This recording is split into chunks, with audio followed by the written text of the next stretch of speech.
Okay, today doing one on another Dayton Hamvention find. This Sonar BR-2911 businessman amplifier from back in the day, probably the 60s, when businessband was legal on 11 meters. This basically a 50 watt amp. Uses four small, I don't even know what tubes in it, because they got the plate on top, but four small tubes in it. And I got the covers and everything for it, and it looks nice, very nice condition. And this is kind of a rare one. They made the more common Sonar amplifier. What's the number of that other one? The BR-21. Which is kind of plain with the sterile looking blue gray case, like Sonar makes some of their radios, where this one is the wood grain with the black vinyl case. That's the bottom of it over there. But other than the looks, and they modernized the switches, basically the same amplifier as the Sonar BR-21, just a small 4-tube businessman amplifier, and does about 50 watts average, 100 watt peak. And I hear people commentating on the old BR-21s like, hey, 4 tubes, I should get a lot more out of it than that.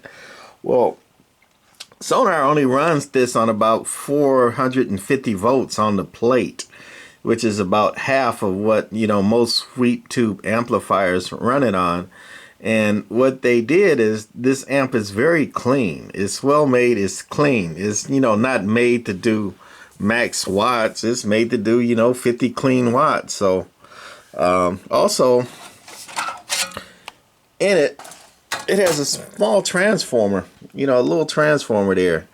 You try to get 100, 200 watts out of it, the tubes that do it, but the amp's not going to hold up. It's not, made for that. It's low voltage, clean running, 50 watt amp, built-in internal fan. This one is a clean one. High output. Got the coil there. If you see that other tap for the coil, that tap right there that's disconnected, that would be for 6 meters. I think this amp attuned from something like 20 to 30 meg on the coil without the tap. And if you tap it at that terminal there, unscrew the other terminal and screw in that one, it'd be something like 30 to 50 megahertz instead of 20 to 30. Pi output, relay over there. Has a thermal overload. That's something you don't see too often in an amplifier, where the thing gets hot, too hot. Somebody run it too hard, that thermal overload will kick in and kick the amp off. So, they tried to keep it foolproof. And, the amplifier, well, actually the RF output assembly is in a cage. Just got the cover for it right there. The cover goes over the cage. Again, this is made to be a very clean amplifier, and I saw the specs somewhere, like about 80 dB with noise, I think, and 60 dB down with harmonics and stuff, which is outstanding. But again, that's because they designed it that way. Low voltage and well built. By the way, this amp I got from Dayton, it's one of the first times ever when I didn't have to do anything with an amp. The guy said it was recapped, when I was negotiating with him for buying it, and I don't even remember what I paid for it, but I know I didn't pay too much for this thing. But he said it's recapped, and I'm like, man, recapped, okay, big deal. But they did a good job of it. And other than the recapping, it looks like everything's original. Everything's clean. and everything worked on the thing. And you can see the build quality of this, you know, a little 50-watt amp. And, you know, you see bigger amps that just not built, you know, very well. Down here is the tube keying circuit. It's got a tune input, and that's the variable cap for the input tuning. And it goes through the choke there, even though it's grounded grid. And up here is another thing you won't see on too many CB amps. That's just a noise filter. Those chokes and caps keep noise. It filters out noise coming in, noise in RF and all that, but it also filters out noise in RF going back out the amp. You know, just quality. You don't see, you know, stuff like that. You know, most people use make amps as cheap as they possibly can. They, you know, don't well build things because they want to make money, so they use them. They make them cheap as they can. You know, for 50 watts, this is a very nice, very well built amp. But most people, you know, they just want more watts. So anyway, I guess that's all enough talking on this thing. Well, by the way, tune and load, if I get my camera in there, are on the back. Screwdriver adjustments, just a regular pi circuit. It's got a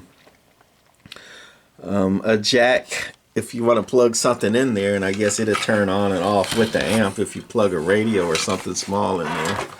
So we're gonna carefully turn it over and fire it up and hope it's still tuned up right quick.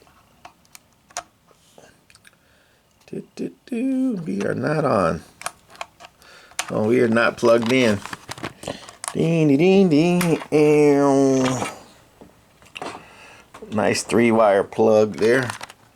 All right, we plugged in now. Hopefully it should come on now. There we go. One thing I noticed about the older version of this amp, it had a big light in the middle, and I'm like, hey, this one has no lights. But actually, this switch is lighted, but it's you can see it if I cover that up a little bit, but it's kind of dim. But that switch is lighted there, so it does have a light. You got the plate current meter, and this is sucking a little bit of juice, even in unkeyed. It's, you know, picking up some plate current there, and then you can switch it over to RF output, you know, on the meter there.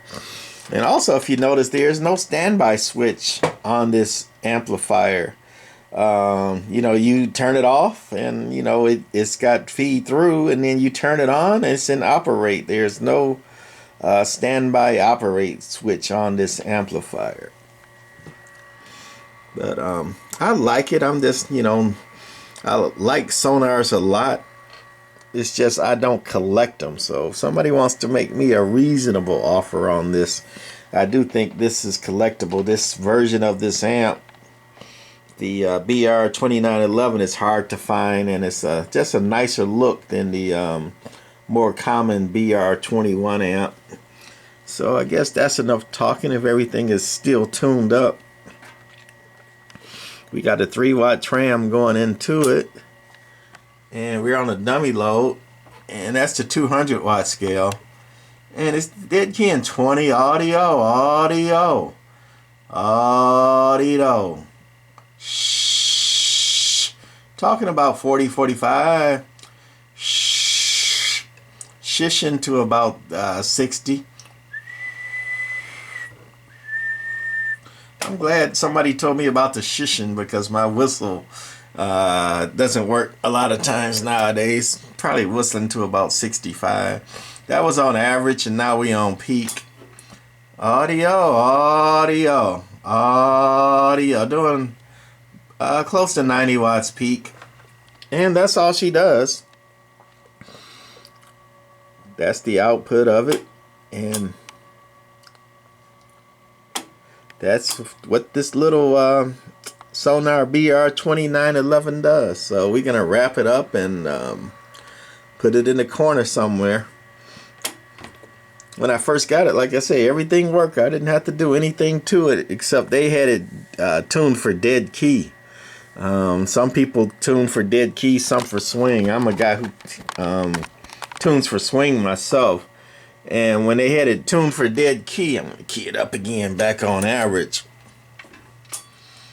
It was actually dead keying about 40 watts and swinging to about 45, you know, just very little swing in it, and I didn't like that. And with it tuned for dead key, it was probably whistling to 50, so, you know, very little.